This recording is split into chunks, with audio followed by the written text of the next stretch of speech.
আসসালামু আলাইকুম ভিউয়ার্স, কেমন আছেন আপনারা সকলে? আল্লাহর রহমতে নিশ্চয়ই ভালো আছেন।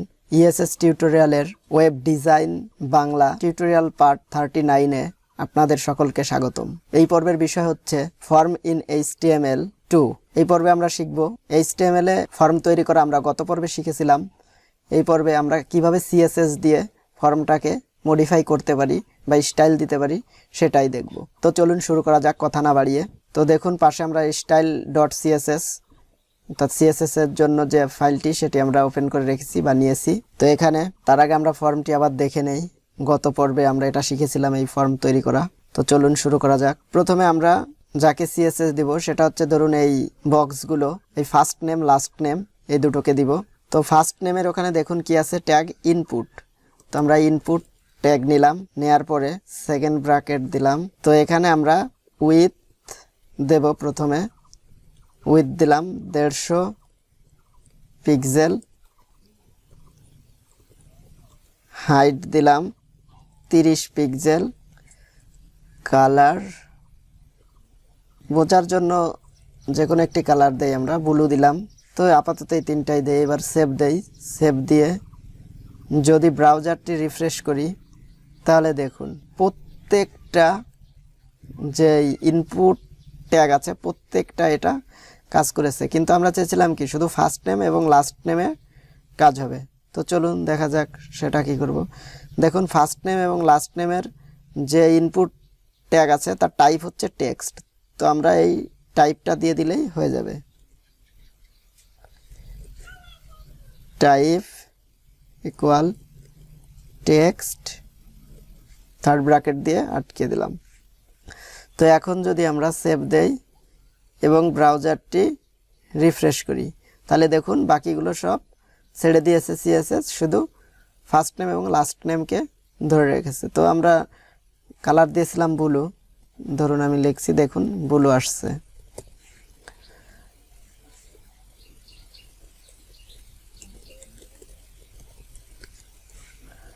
চলে এসেছে। তো চলুন আরও কিছু CSS দেই। ধরুন আমরা ফন্ট ওয়েট দেব, ফন্ট ওয়েট বোল্ড দিলাম। এরপরে বর্ডার দেব 2 পিক্সেল সলিড গ্রিন কালার। আচ্ছা চলুন যতটুকু করেছি আগে এতটুকু দেখি।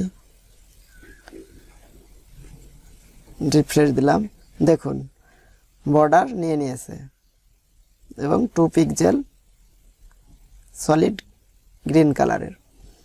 তো এরপরে চলুন আমরা আর একটা জিনিস শিখবো এখন, সেটা হচ্ছে যে দেখুন কর্নারগুলো,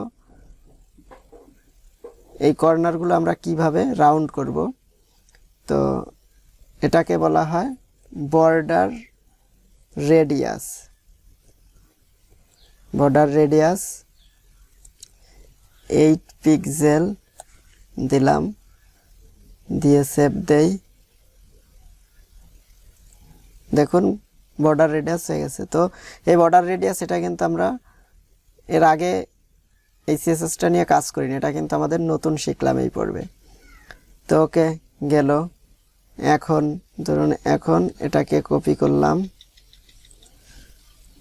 কপি করে পেস্ট করলাম। এখন যদি আমরা অন্য কোনো ইনপুটটাকে দিতে চাই, যেমন ধরুন আমরা ইমেইলটা দিয়ে দিচ্ছি, ইমেইল দিলাম, সেভ দিলাম, রিফ্রেশ করি, দেখুন ইমেইলটাও নিয়ে নিয়েছে। তো এইভাবে আমরা CSS দিয়ে আমাদের ফর্মকে আমরা সাজিয়ে নিতে পারি। তো চলুন আরও কিছু দেখি। তো আমরা তো এইভাবে ইনপুটগুলো নিতে পারতেছি, তাই না? শুধু টাইপ দিয়ে দিই আমরা এইভাবে নিই। তো আমাদের সাবমিট বাটন এইগুলো একটু আমরা কাজ করি। তো চলুন ইনপুট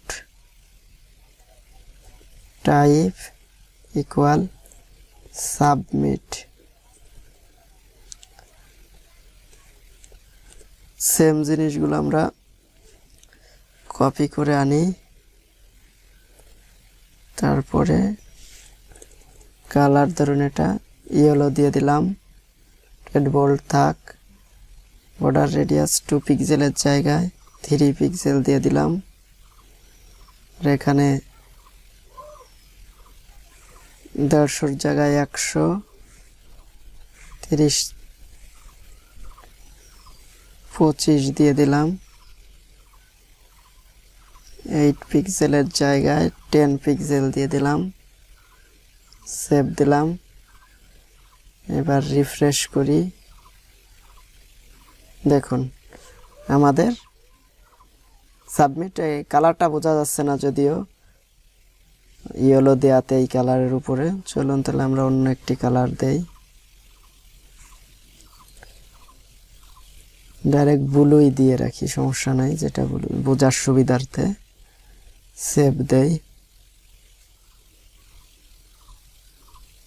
দেখুন তো সাবমিট বাটনটি হয়ে গেছে। ঠিক এইভাবে যদি আমরা চাই যে রিসেট বাটনটি, তো এটাকে শুধু কপি করব, পেস্ট দিব,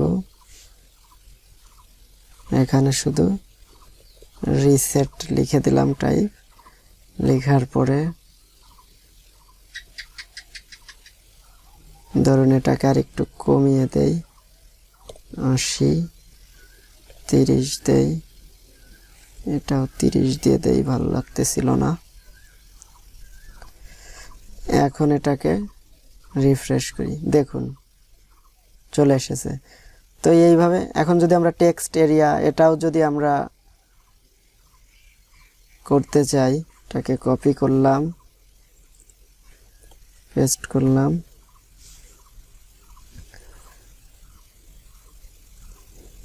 ট্যাগটি হচ্ছে টেক্সট এরিয়া। সেভ দিলাম। দেখুন টেক্সট এরিয়াও ওটা হয়ে গেছে। তো টেক্সট এরিয়াটা একবারে ছোট হয়ে গেছে। তো চলুন এটাকে একটু বড় করে দেই, ধরুন 200 পিক্সেল, এখানে হচ্ছে 250 পিক্সেল। সেভ দেই, রিফ্রেশ করি, দেখুন তো এটা কেমন ভালো দেখাচ্ছে না। তো এটাকে আরো কমায় দেই, 200 হাইট, আর এদিকে হচ্ছে 500 পিক্সেল। সেভ দিয়েছি, এবার রিফ্রেশ করি, দেখুন চলে এসেছে। তো এর ভিতরের কালারও ব্লু দেওয়া ছিল, যেহেতু এই কারণে আমরা যা কিছু লিখবো দেখুন সব ব্লু আসতেছে। তো এই ছিল আমাদের টেক্সট এরিয়ার কাজ। এইভাবে আপনারা চাইলে প্রতিটির সিএসএস দিতে পারবেন। তো এখন কথা হচ্ছে, আমরা তো এগুলোর সিএসএস দেওয়া দেখলাম, এগুলাতে টাইপ ছিল বিদায় এই কারণে। কিন্তু এই যে ফার্স্ট নেম লেখা, লাস্ট নেম, ইমেল, পাসওয়ার্ড, এইগুলো যদি চাই আমরা সিএসএস দিব কিভাবে, তাহলে আমাদেরকে একটি ট্যাগ ইউজ করতে হবে। সেগুলো হচ্ছে, ধরুন আমরা পাসওয়ার্ডকে দিব, তো পাসওয়ার্ডের আগে একটি লেভেল, এটি ডাবল ট্যাগ, তো এই ট্যাগটি আমরা ইউজ করব।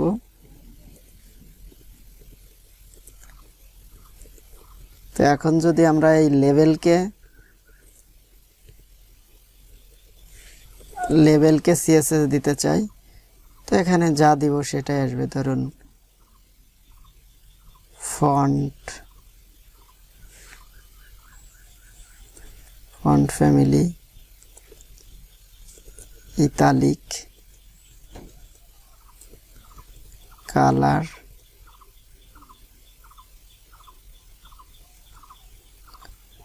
রেড,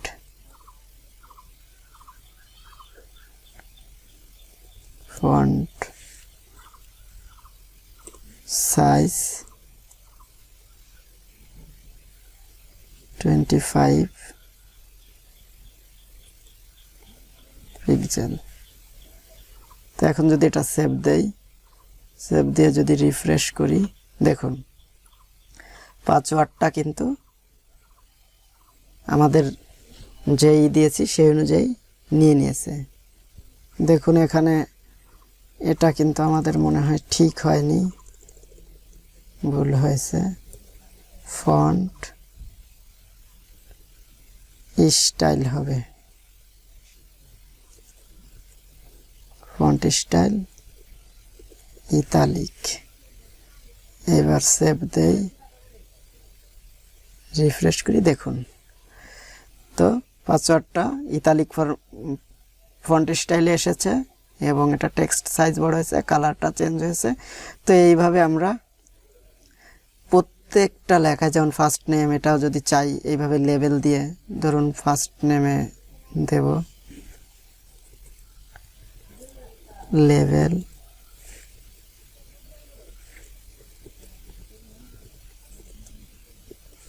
লেবেল, সেভ দিলাম, সেভ দিয়ে রিফ্রেশ করি, দেখুন ওটাও ফার্স্ট নেমটাও এভাবে হয়েছে। এখন যদি চাই আমরা যে দুইটা আলাদা সিএসএস দেব, সেটা কিভাবে দেব? সেটা দিতে হলে ধরুন আমরা এটার ভিতরে একটা ক্লাস নিয়ে নেই, ক্লাস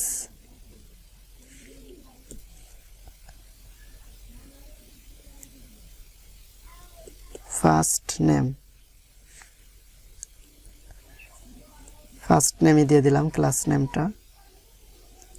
এখন চাইলে আমরা এখানে ধরুন এটাকে কপি করলাম, তো যেহেতু ফার্স্ট নেমটাকে দিব, ধরুন আমরা এই উপরে দিব, এখানে বোঝার সুবিধার্থে, নিচে দেখা যাচ্ছে না ভালোভাবে, যেখানেই দেন সমস্যা নাই।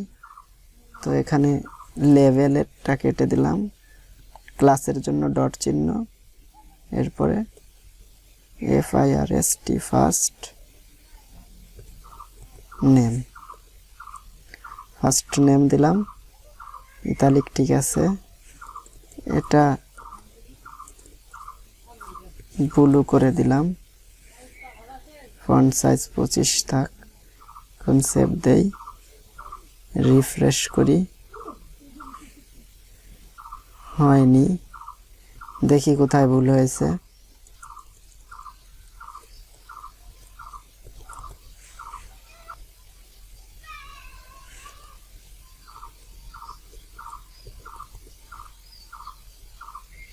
ও সরি, হয়েছিল ঠিকই, হয়তো আমাদের এটা সেভ দেওয়া হয়েছিল না HTML, যার কারণে আমরা ভেবেছি হয়নি। দেখুন এখন নিয়ে নিয়েছে, ফার্স্ট নেম যেটা আমরা চেয়েছি সেটাই হয়েছে। তো এইভাবে আপনারা চাইলে প্রত্যেকটি এলিমেন্টই আপনারা CSS দিয়ে আপনাদের ফর্মটাকে সাজিয়ে নিতে পারবেন। তো বন্ধুরা, এই ছিল আমাদের আজকের টিউটোরিয়ালের বিষয় বা এই পর্বের বিষয়। যদি ভালো লেগে থাকে অবশ্যই আমাদের ভিডিওটি লাইক, কমেন্ট, শেয়ার করতে ভুলবেন না। আর যারা ওয়েব ডিজাইন অ্যান্ড ডেভেলপমেন্ট শিখতে আগ্রহী, আপনার কোনো ফ্রেন্ড বা যেখানেই যে আগ্রহী থাকুক না কেন, যদি ফেসবুকেও কোথাও কোনো পোস্ট দেখেন আপনারা যে কেউ পেইড কোর্সের কারণে ওয়েব ডিজাইন অ্যান্ড ডেভেলপমেন্ট শিখতে পারতেছে না, তো তাদের জন্য আমাদের চ্যানেলটি রেফার করে দিবেন। তারা ফ্রিলি আমাদের এই চ্যানেল থেকে web design and development course করতে পারবে। বর্তমান ওয়েব ডিজাইন চলতেছে, ধারাবাহিকভাবে আমরা সকল কোর্সই আপনাদেরকে শেখাবো। কেউ যদি এখান থেকে একটা এই পার্ট 29, ধরুন পার্ট 26, পার্ট 13 এইভাবে এলোমেলো করে দেখেন, তাহলে আপনারা শিখতে পারবেন না। অবশ্যই আপনাকে টিউটোরিয়াল পার্ট 1 থেকে শুরু করতে হবে, ধারাবাহিকভাবে শিখতে হবে, না হলে আপনারা কিছুই বুঝতে পারবেন না। তো ধন্যবাদ সকলকে সম্পূর্ণ ভিডিওটি দেখার জন্য।